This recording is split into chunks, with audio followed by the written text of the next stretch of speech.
Assalamualaikum warahmatullahi wabarakatuh. Bismillahirrahmanirrahim. Alhamdulillahirrahmanirrahim. Wassalatu wassalamu ala asyrafil anbiya'i wal mursalin Sayyidina Muhammadin wa ala alihi wa sahbihi ajma'in. Amma ba'du. Alhamdulillah kita bisa berjumpa lagi dalam keadaan sehat walafiat. Semoga Allah Subhanahu wa taala memberikan kita semua ilmu yang manfaat dan barokah. Pada kesempatan kali ini kita akan belajar tentang mudhof.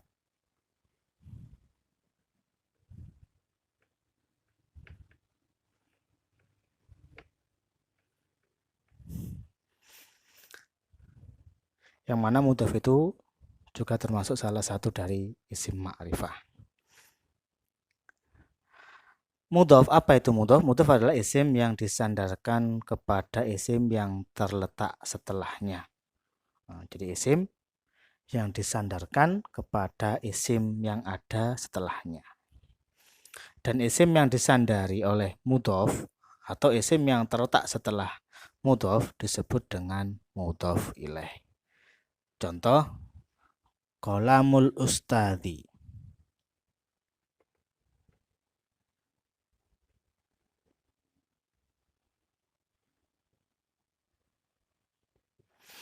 Qalamul ustadzi. Penanya guru itu. Penanya guru. Jadi mudhof ini namanya mudhof. Nah, jadi isim yang disandarkan kepada isim setelahnya. Yang mana isim setelahnya disebut dengan mudhof ilaih. Ini isim yang disandarkan, ini isim yang tersandari.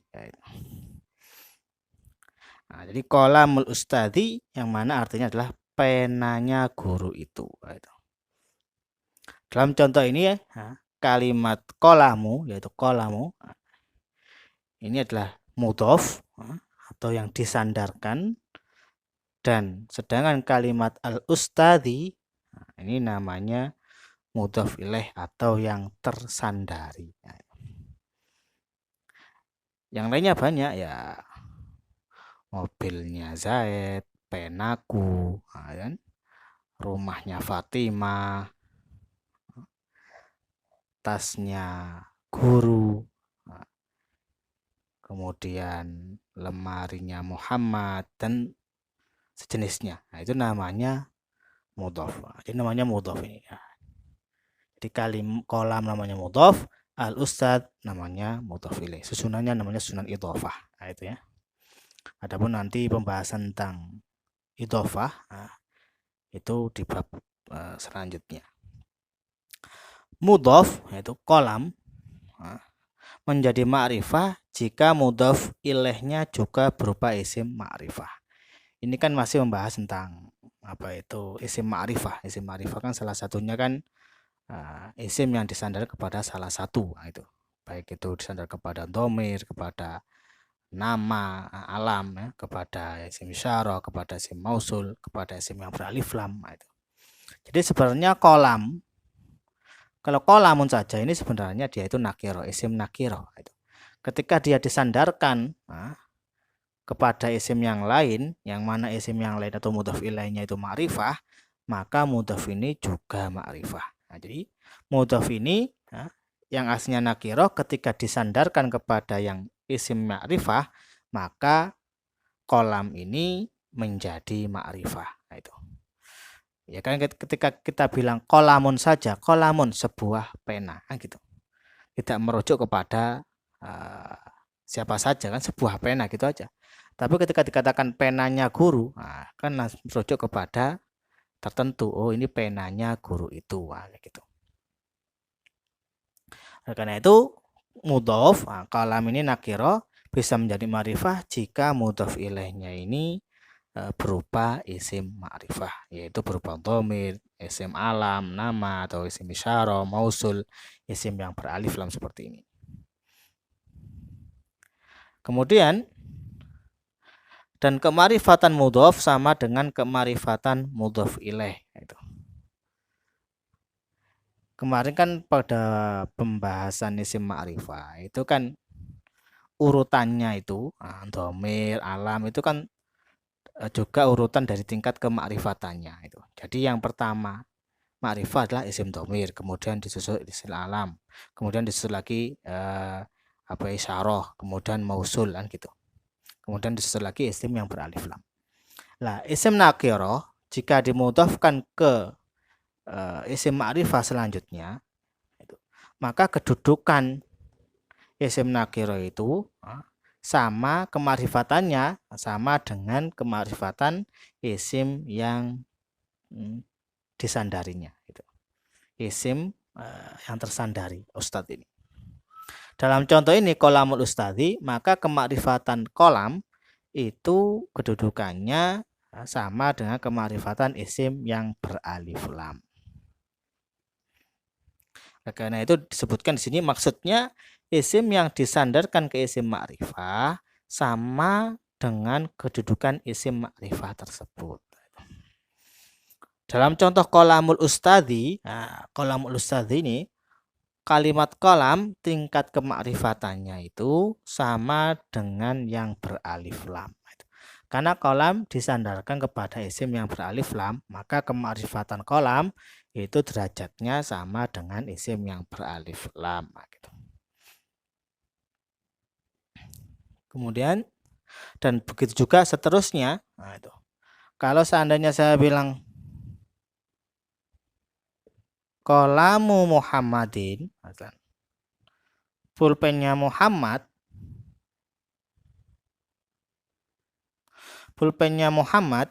maka tingkat kemakrifatan kolam ini ya sama dengan tingkat kemakrifatan Muhammad, yang mana Muhammad itu berupa isim alam.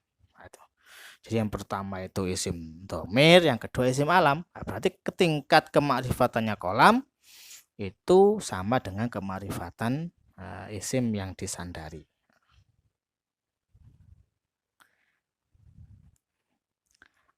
Kalau kolam ini ma'rifatnya sama dengan alif lam, kalau kolam Muhammadin kemakrifatan kolam dalam contoh ini kemakrifatan sama dengan isim alam, karena Muhammad kan berupa alam. Dan seterusnya, kalau saya bilang kolamu hadza,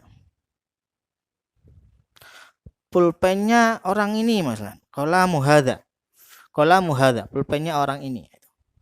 Maka kemakrifatan kolam itu sama dengan kemakrifatan mudhaf ilaih, kemakrifatan isim yang disandarinya. Nah, karena hadza itu isim isyarah, tingkat kemakrifatannya nomor 3 kan, pertama dhamir, isim alam, isim isyarah, maka kolam ini tingkat kemakrifatannya ya tingkat nomor 3 sama, itu isim isyarah. Kemudian disebutkan kecuali jika mudhaf ilaihnya berupa dhamir, kecuali ya, ini pengecualian. Jika mudhaf ilaihnya itu berupa dhamir, maka kedudukan mudhaf setara dengan isim ma'rifah yang berupa alam. Jadi kalau saya bilang kolamuka, pulpen kamu, ka ini kan berupa dhamir, dhamirnya dhamir baris tampak, kemudian yang mutasil, yang sambungan gitu. Nah, kolamuka, maka derajatnya kolamu ini tidak setara dengan dhamir, ini pengecualian. Dhamir kan ma'rifah yang paling tinggi. Dhamir, kemudian isim alam, isim isyarah. Nah, pengecualian ini. Nah, jadi kalau isim yang disandarkan kepada dhamir, maka tingkat kema'rifatannya tidak sama dengan dhamir tersebut. Nah, pengecualian, akan tapi kema'rifatannya sama dengan isim alam. Jadi tingkat kemakrifatan kolam ini sama dengan isim alam. Yang mana isim alam itu tingkat kemakrifatannya nomor 2. Nah, itu. Jadi tingkat kemakrifatannya sama dengan isim alam, bukan sama dengan isim dhamir. Pengecualian. Kenapa kok bisa seperti itu? Nah, dijelaskan di sini karena dalam contoh ja'a zaidun sadiquka, dalam contoh ja'a zaidun sodikuka. Ini alasan kenapa isim yang disandarkan ke domir itu tingkat kemarifatannya bukan setingkat domir, tapi setingkat isim alam. Kenapa? Kenapa kok dikecualikan? Alasannya seperti ini, karena dalam contoh, semisal contoh Zaidun sodikuka, datang Zaidun, Zaid sodikuka temanmu, i'rab dari sodikuka di sini adalah menjadi badal. Badal kul min kul. Oleh karena disebut sini kalimat sodikuka ini menjadi badal kul min kul. Dan sedangkan badal itu itu tingkat kemarifatannya harus sejajar atau lebih rendah dari mubdal minhu. Dan aturannya badal itu tingkat kemarifatannya ini namanya mubdal minhu. Nanti kita akan bahas dalam bab badal. Ini mubdal minhu, namanya ini badal. Dan hukumnya badal itu dalam segi kemarifatannya itu harus sejajar dengan mubdal minhu, sejajar atau dia itu lebih rendah.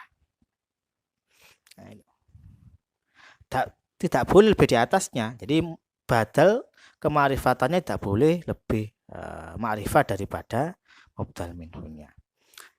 Nah, sedangkan dalam contoh ja'a Zaidun sodikuka ini, sodikuka ini sudah diirobi menjadi badal kul min kul, badal. Sedangkan sodikuka ini kan sodiku temanmu, sodiku ini mudhof, ka ini mudhof ilaih. Sodiku itu teman, ka mudhof ilaih, disandarkan kepada domir. Maka sodikuka ini tingkat kemakrifatannya itu sama dengan alam. Alam itu nama. Zaid ini makrifahnya juga makrifah tingkat alam. Nah itu. Nah ini. Jadi kalau sodikuka ini harus diturunkan kemakrifatannya menjadi alam. Biar apa? Biar sama dengan mubdal minhunya yang tingkat kemakrifatannya juga alam. Seandainya isim yang disandarkan kepada domir itu tingkatan domir, maka nggak bisa. Sodikuka, sodiku dijadikan tingkat kemarifatannya menjadi domir kan, maka menjadi tingkatan sodikuka itu lebih tinggi dari tingkatan Z yang berupa alam. Karena habis domir kan alam. Itu nggak bisa seperti itu. Kenapa? Karena sodikuka di sini sudah dijadikan i'rabnya itu menjadi badal. Dan badal itu hukumnya harus sejajar dengan mubdal minhu atau lebih rendah dari mubdal minhu itu sendiri. Oleh karena itu, sodikuka isim yang disandarkan kepada domir, tingkat kemarifatannya tidak bisa setingkat domir, tapi harus di bawahnya, yaitu setingkat alam. Ini menjadi salah satu alasan kenapa isim yang disandarkan kepada domir itu tingkat kemarifatannya bukan setingkat domir, tapi setingkat alam. Berbeda dengan yang lainnya, jika isim disandarkan kepada isim alam, maka isim tersebut setingkat alam. Jika isim disandarkan kepada isim isyarah, maka isim tersebut setingkat isyarah. Jika isim tersebut disandarkan kepada isim mausul, ya maka setingkat isim mausul. Begitu juga jika isim disandarkan kepada isim yang beralif lam, maka isim tersebut setara dengan isim yang beralif lam. Kecuali jika isim yang disandarkan kepada domir itu tingkat kemarifatannya bukan setara dengan domir, tapi setara dengan alam. Itu pengecualian untuk isim yang disandarkan kepada domir. Jadi mudhof itu seperti itu aja. Mudhof seperti papan tulisku, gitu. Rumah guru, itu namanya mudhof. Di rumah itu mudhof, guru namanya mudhof ilaih.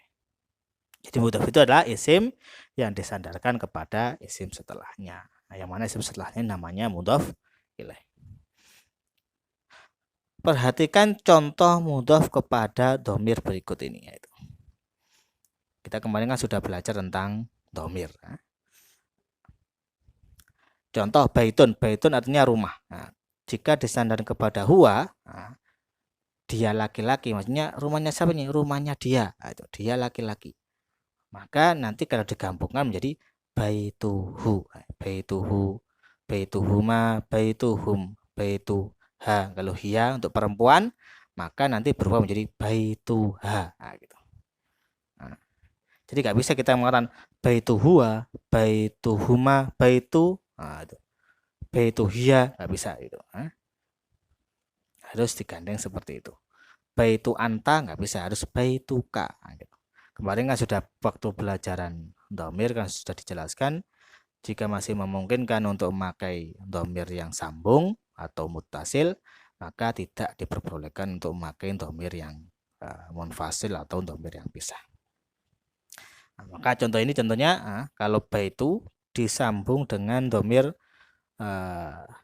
huwa huma hum ya huma hum hunna anta antum antum anti antum antuna nahnu, maka menjadi baituhu baituhuma baituhum baituha baituhuma baituhunna baituka baitukuma baitukum baituki baitukuma baitukunna baiti baituna baiti baituna. Itu ya, nanti tinggal dikiaskan ke yang lainnya. Ya, kalau kita kolam ya tinggal kolamuhu kolamuhuma kolamuhuma gitu.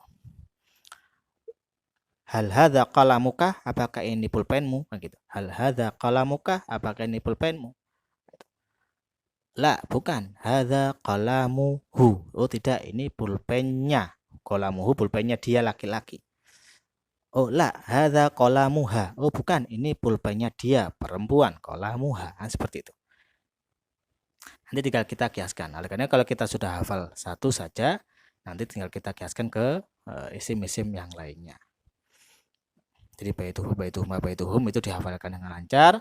Nah, nanti tinggal kita kiaskan isim yang lainnya. Nah, contoh qalamuhu qalamahuma atau kitabuhuma kitab atau apa?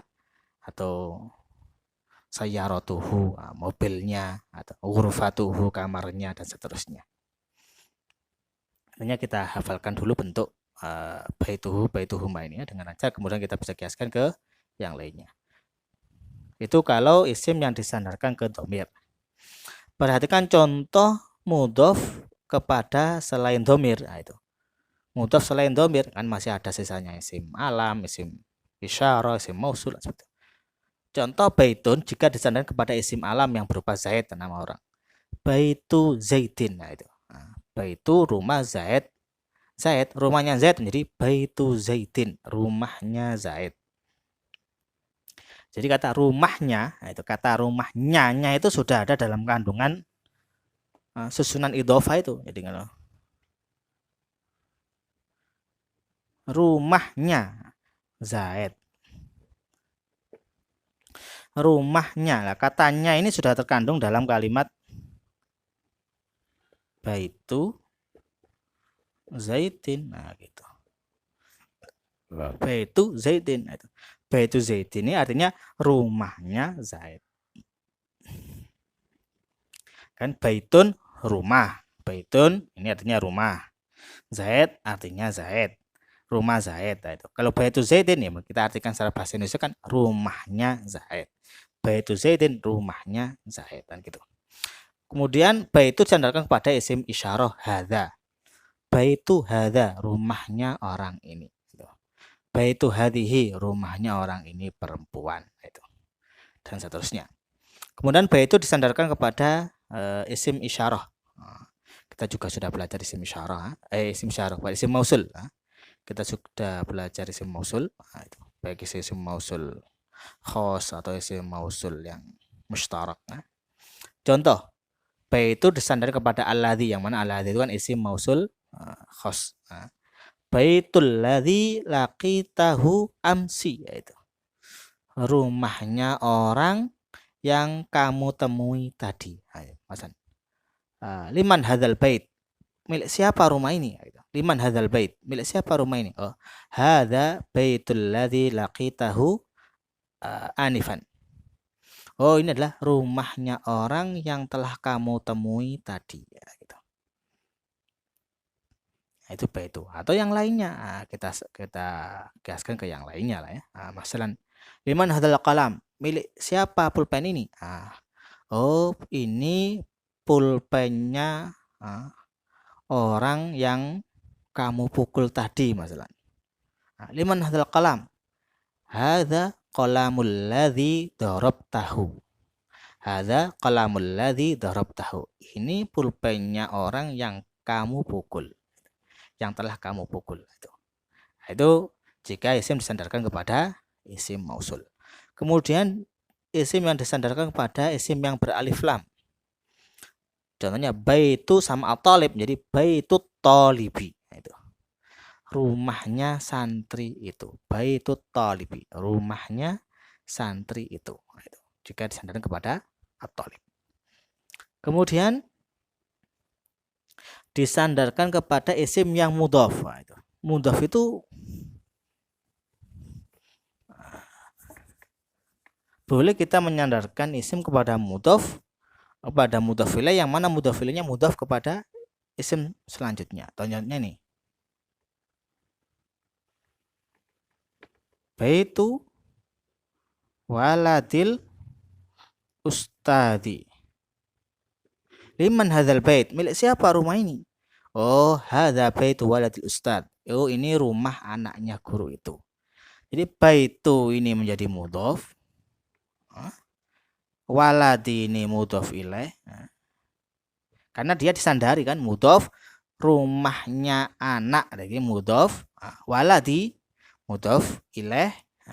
Kemudian selain mudhaf ilaih dia juga kedudukannya menjadi mudhaf karena dia disandarkan kepada al ustadzi. Jadi mudhaf ilaih. Jadi waladi ini selain dia itu menjadi mudhaf ilaih, dia juga mudhaf yang mana disandarkan kepada al ustadzi mudhaf ilaih. Rumahnya anak guru itu. Liman hadzal qalam? Milik siapa pulpen ini? Hadza qalamu ibnu akhi. Hadza qalamu ibnu akhi. Masalah. Qalamu ibni ya. Qalamu ibni akhi. Masalah seperti ini. Oh, ini pulpennya anaknya saudaraku. Ponakan lah. Qalamu ini mudhaf. Ibni ini mudhaf ilaih. Sekaligus dia menjadi mudhaf.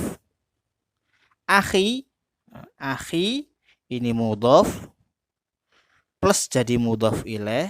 Ini karena akhi disandarkan kepada ya ini. Ya termasuk dhamir kan, akhi sama dengan baiti ya gitu. Lah, ini namanya mudhaf ilaih. Kan biasa itu, pulpennya anak saudaraku gitu.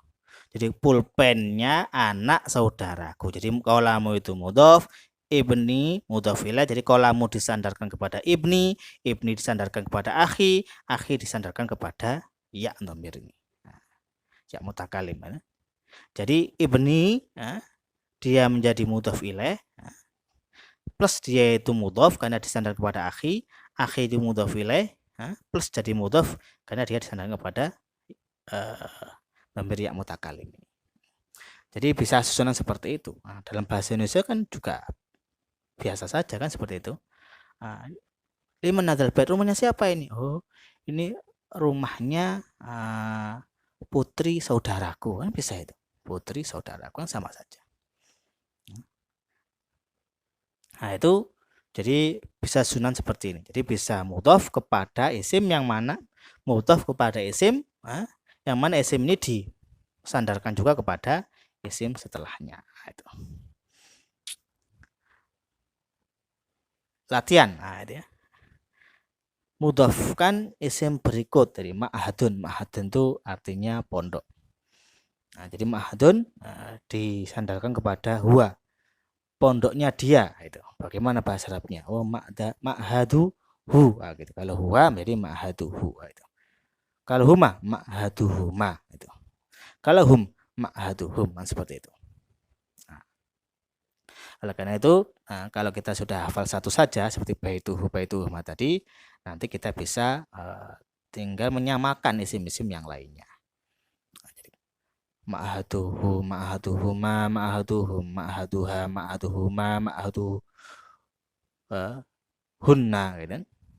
Ma'ahaduka, ma'ahadukuma, ma'ahadukum, ma'ahaduki, ma'ahadukuma, ma'ahadukunna, ma'hadi, ma'haduna, gitu. Kemudian saya kepada Muhammad, ma'hadu Muhammadin, nah, gitu. Ma'hadu haula, pondoknya anak-anak ini, gitu. Ma'hadu haula, haula kan juga isim isyarah, bentuk jamak kan, hadza, hadzani, haula, itu. Kemudian alladzi jalasa indak, orang yang duduk di samping liman hadzal mahad. Pondok ini milik siapa sih? Hadza mahadul ladzi jalasa indak. Oh, ini pondoknya orang yang duduk di sampingmu, nah, gitu. Ar-rajul, pondoknya laki-laki itu. Ma'hadur rajuli. Ustadzu Zaidin, ustadznya guru. Pondoknya siapa ini? Pondoknya gurunya Zaid. Aduh, Ustadzu Zaidin, nah, gitu.